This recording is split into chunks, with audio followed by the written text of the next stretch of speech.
నమస్కారం. శ్రీ నిర్మమహేశ్వర స్వామి సందర్భంగా దేవస్థానంలో ఈరోజు మా ఎస్పీ గారి ఉత్తర్వుల మేరకు ఈ కార్తీక మాస పౌర్ణమి ఏర్పాట్లు ప్రజలకు ఎటువంటి అసౌకర్యం కలగకుండా ప్రమాదాలు జరగకుండా జిల్లా అన్ని శివాలయాలు అసిస్టెంట్ కమిషనర్ గారు నేను అట్లానే మా డివిజన్లో అన్ని ఎస్ఐలు సిఐలు కూడా అన్ని చెక్ చేసి ఆడిట్ చేస్తున్నాము. ఈ ఏర్పాటు పర్యవేక్షణ కోసం ఈ దేవస్థానానికి రావడం జరిగింది.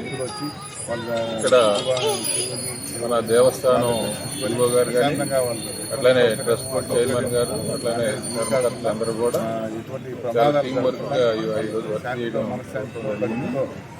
ఈ వీలైన ఏర్పాట్లు కూడా బాగానే చేశారు.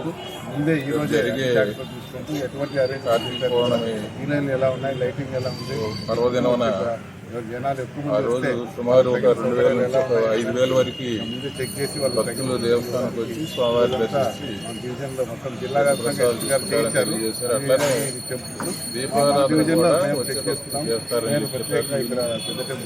ఈ కార్యక్రమాలన్నింటిలో కూడా మా దేవస్థానం ఈవో గారు సిబ్బంది అట్లానే దేవస్థానం ట్రస్ట్ బోర్డ్ చైర్మన్ గారు ధర్మకర్తలందరూ కూడా ఈ రేపు ఉదయం నుంచి ఎర్లీ మార్నింగ్ జరిగే రోజు సాయంత్రం వరకు కూడా నిత్యం పర్యవేక్షిస్తూ ఎలాంటి అవాంఛనీయ సంఘటనలు జరగకుండా అందరికీ మంచి దర్శనం జరిగేలాగా చూడాలని మా వాళ్ళందరికీ కూడా ఇన్స్ట్రక్షన్స్ ఇవ్వడం జరిగింది. వాళ్ళు కూడా చాలా ఉత్సాహం, కొత్త బోర్డు కాబట్టి అందరూ కూడా ఉత్సాహంగా ఉన్నారు.